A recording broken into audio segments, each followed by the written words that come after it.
So now we'll get into handling police encounters, and this is some important material here.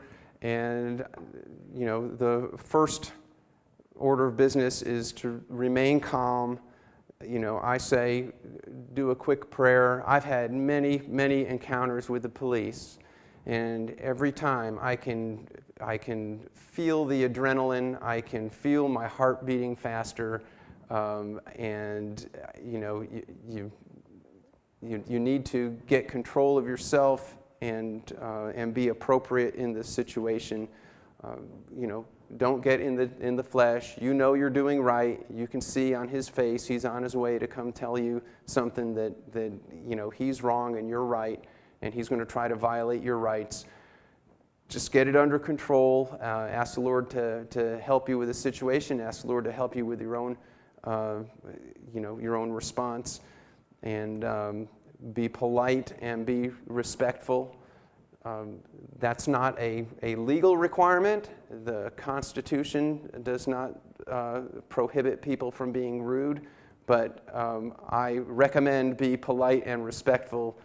You'll get a lot better results that way. It's best to have one person speaking with the police and have somebody else with hopefully with a camera that can be videotaping the encounter with the police. If you're with a group and you have one person dealing with the cop with a witness, the other people in the group can continue to go about their business. Keep getting the gospel tracts out. Keep being a witness for the Lord if you can, and you know, usually you can. Usually you know, if the officer is dealing with one, he's not prohibiting everybody else immediately from doing anything else. So you know, everybody tends to be very curious if there's a police encounter. And so the natural reaction is to all crowd around and get close enough so that you can hear what's going on and see what's going on. But we don't need 10 people around the officer, and we don't want the officer to feel crowded and feel that he has a legitimate concern for his safety. So, you know, we allow things to you know, to remain as calm and controlled as possible. Again, and I keep putting remain calm up here because it's hard to do. You know, you're battling with your flesh at the same time you're battling with a police officer. So, so do that. And be aware, police officers are trained. Part of their training is to get control of a situation, and part of how they do that is they use a command voice, and you know, they tend to be very abrupt and you know, kind of bullying in their approach very commonly. It's not all the time, but you know, we see that response many times, and so that just comes with the territory. And you know, if you just you know, give them a soft answer and let them know, you know, what you're doing. You know, if you have documentation because of some issue that you were anticipating, you show that to the officers. Ask them what law you're accused of violating. And sometimes they kind of get stumped right there because somebody complained that you were there, and they're not even really able to articulate, you know, what you're doing wrong, how you're violating the law. But it's a good idea to try to, again, we have hopefully somebody making a recording of this, to get on the record what it is that they're claiming that you're doing wrong. What is their claimed authority for interfering with your exercise of your right of free speech? Okay. You can ask for a supervisor to be sent to your location. If you don't pretty quickly get situation resolved with the first responding officers, I recommend asking for a supervisor to be sent to your location. First of all, the supervisors are almost always more experienced and better educated and better trained than the cop on the beat.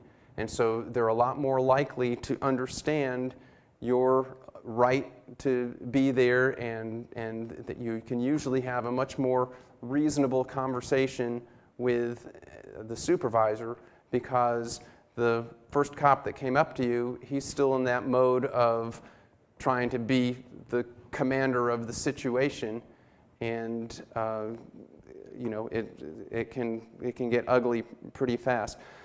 A lot of police departments have a specific policy that when a citizen asks an officer to call a supervisor, that officer must call a supervisor, and he can get in trouble if he doesn't. And that happened with us in Daytona Beach one time back in the early years of the ministry, where I asked the officer to call, to get a supervisor.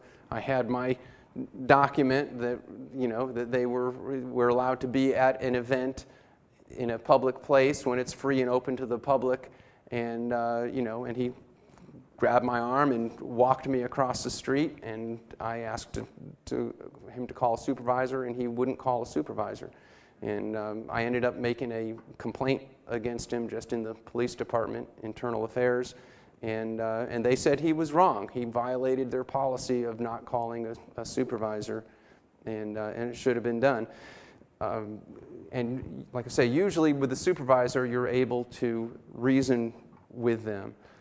If they don't call a supervisor, you can call that law enforcement agency and ask for a supervisor to be sent to your location. And hopefully you can, find the non-emergency number. That would be the appropriate way to do that. We had Chief Chitwood over in Daytona Beach before he became our sheriff.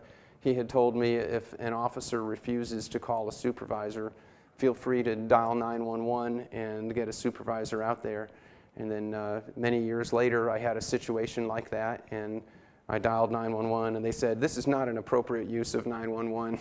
You should call the emergency number." And they're right. So it's better to do it that way. But you want to get a supervisor out there because, number one, you're more likely to get the problem solved right then and there. Number two, if somehow you don't get the problem solved and the supervisor is backing up the illegal policy that the initial officer is enforcing, now you've got not just an officer that maybe is just, on his own doing something that's not department policy, but now you've got somebody with more authority from the department who is reinforcing that same thing. So if you were going to make any kind of claim about your rights being violated, now it's not just what the initial officer said, but now you've got the police sergeant or lieutenant or whoever it is that's out there, enforcing a policy that's unconstitutional. So, so you're likely to be able to get better with that. So, again, remain calm, reason with them politely about your constitutional right of free speech. This is very important.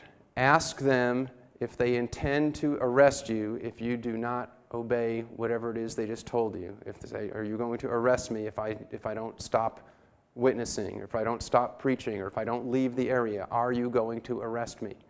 And again, this is critically important for two reasons. One is, if they say yes, then that, and it was not a lawful command, then that they have clearly violated your constitutional rights. That violation is complete at the point where they say, "Yes, we're going to arrest you." If you hadn't gotten to that point, then if you're trying to get it reviewed by their superiors, or you're trying to bring it into court and filing a claim against them, they can say, well, we weren't actually going to arrest him. It never got to that point, and so it's important to get them to commit if they're going to arrest you if you don't obey their illegal order. The other reason to do that every time is because it's at that point when you say, are you going to arrest me if I don't do this? It's at that point that many times they'll say, well, no, I'm just asking you politely, would you move? And I say, okay, I just wanted to have that clarified, whether you're ordering me to go upon threat of arrest or whether that's just a request. And so, in other words, they back down at that point, and because they realize, or they should realize at that point, that is a critical threshold that they're about to step over. If they say, yes, I'm going to arrest you if you don't do this, now that's, they've clearly given you a command that can be challenged. And so, we've had many situations where they say, no, you're okay, we're just asking you. Or we think it's the Christian thing to do. We get that a lot. So, all right, and remember in all of this that there are other people watching how you conduct yourselves in the midst of this conflict. And we've had situations where an officer, wrongly was telling us we have to leave, we can't be there, you can't pass out your literature here. And we've had people, bystanders, watching. When they see a police encounter with a citizen, people start taking notice. And we've had people come up to us, can I get one of those pieces of paper that they said you can't hand out? I mean, people, you're telling me I can't read whatever, they get that. So that's been helpful also.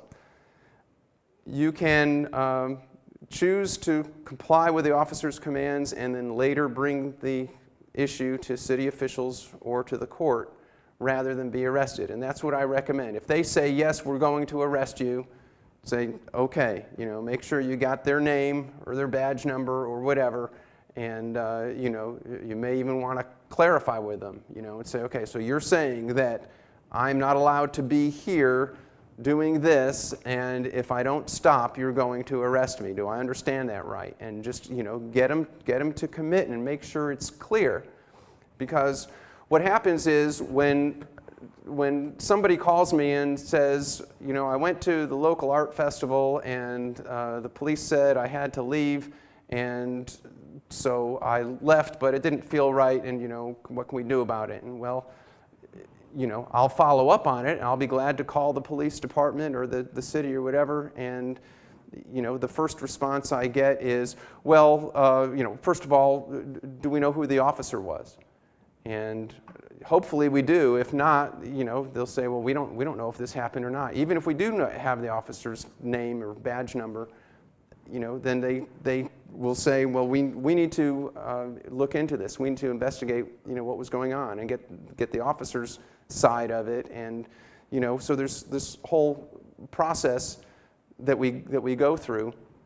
And if, and it's not necessarily for the purpose of filing a lawsuit against them. That's our approach is we want to get the problem solved as quickly as possible so that we can be back out there with our signs and our gospel tracts and our preaching and get the gospel out. So that's our purpose. We want to get it done.